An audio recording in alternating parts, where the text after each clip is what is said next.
Il-familja hija importanti ħafna u għandha tingħaqad fid-dar tagħha bl-aqwa mod.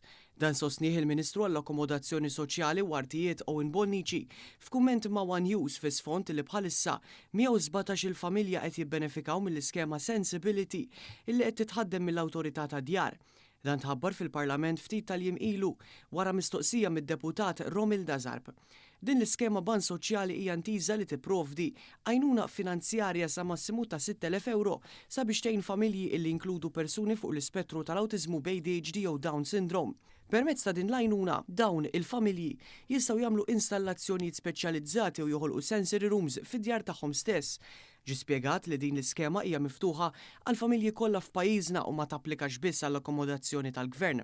L-għajnuna finanzjarja tingħata abbażi ta' rapport imħejji minn terapista magħżula mill-familja li tipprovdi rakkomandazzjonijiet tagħha. F'dan il-kuntest il-Ministru Bonnici qal li permezz ta' din l-inizjattiva l-Awtorità tad-Djar qed tipprovdi appoġġ essenzjali lil familji li għandhom membru b'diżabilità u li esperjenzaw diffikultajiet fil-ħajja ta' kuljum. Id-dar hija l-iktar ħaġa għażiża għal ħafna nies u aħna rridu illi nkunu hemmhekk għall familji Maltin u għawxin f'kull pass ta' ħajjithom, inkluż meta jkun hemm sitwazzjonijiet fejn familja tkun teħtieġ għajnuna sabiex tipprovdi ambjent aħjar għal persuni li jkollhom ħtiġijiet differenti minn ħaddieħor.